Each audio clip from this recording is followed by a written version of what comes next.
Good morning, everyone.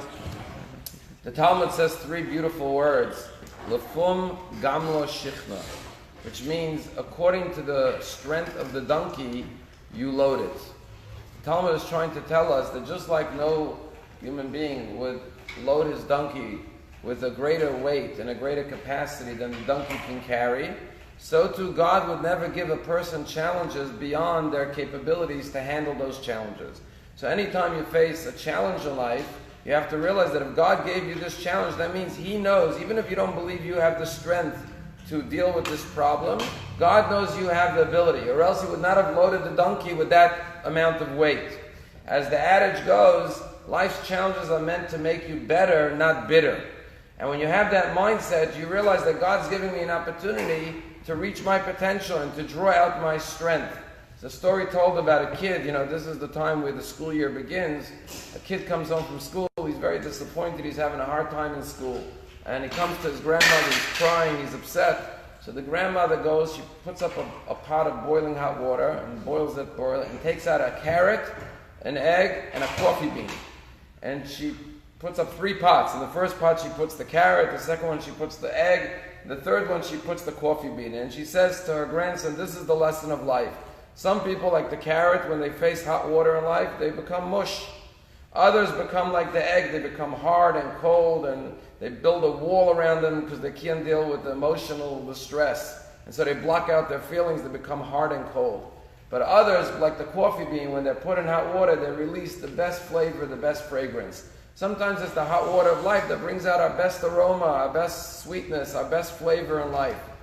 In this week's parsha, the Torah gives us 78 commandments. The Torah portion has more commandments than any other Torah portion. And one very short commandment says, Lo tachrosh b'shor v'chamor yachdav. You shouldn't plow with an ox and a donkey together. And what's the simple meaning? Says the Ibn Ezra, the meaning is that an ox is much more powerful than a donkey. And therefore the Torah says it's not compassionate to put the donkey alongside the powerful ox, because the donkey is struggling to keep up with the powerful ox. So God shows compassion even for a donkey, not to make it keep up with the strength of an ox. So once again, sensitivity to each person, each animal, surely each person's capabilities, not to give a person a task which is greater than their capabilities. But God always gives you a task proportionate to your power and to your strength. And when I think about school, a lot of kids went back to school last week. Some of our kids are going back this week. One of the challenges in a school is not to expect all the kids to perform equally. A lot of schools, they don't care what your capabilities are.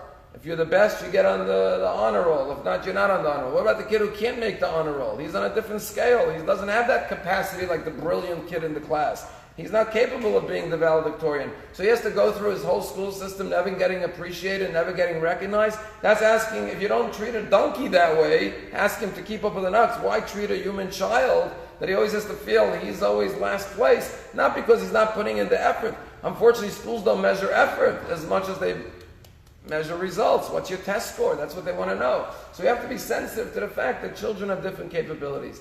However, the Cheskuna gives them a very novel interpretation. He says, you know why you shouldn't put the ox alongside the donkey?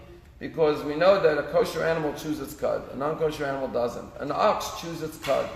A donkey doesn't. So therefore, when they go out to work, they both get lunch, the animals, the donkey and the ox. But the donkey keeps on looking over. He sees the ox is eating again and again and again. He says, you know what? My master is showing favoritism to the ox. He's giving him more food than me. Me, I got to eat once. He's getting food over and over again. And it makes the poor donkey envious of the ox. So don't give the emotional trauma of envy and jealousy to the donkey. There has to be envious of the ox. And once again, when I think about school, we all know the concept of teacher's pet. Everyone who went to school knows there was always one kid the teacher liked the best. But once again, the Torah is saying, treat all your students equally. Don't make one child envious of another student to think that that child is not as loved or as dear to the teacher. The teacher has to love every child and treat them with equality and never show favoritism. Because if we don't show favoritism to an ox over a donkey and let the donkey perceive even that he's being treated second class, surely we shouldn't do that to our beautiful children.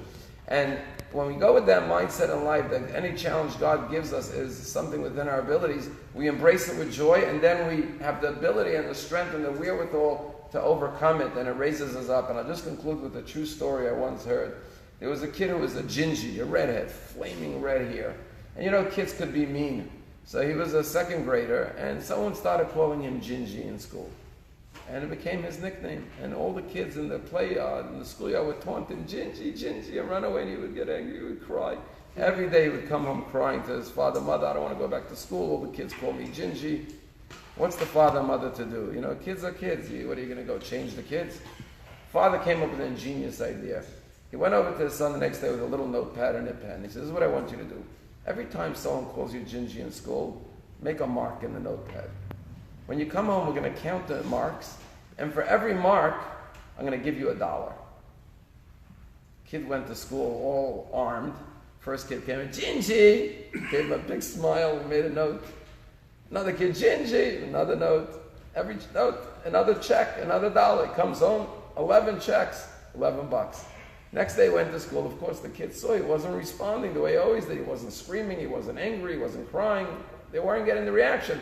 So he only got 8 names, and his father gave him $8. And the next day went down to 6. And within a week, they stopped calling him Gingy because he wasn't responding that way anymore.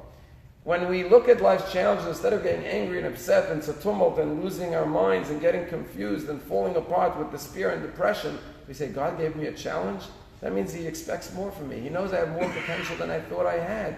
And you welcome it with a smile and with joy and with an embrace. That's the way you, with joy, you're able to embrace those challenges and transcend them.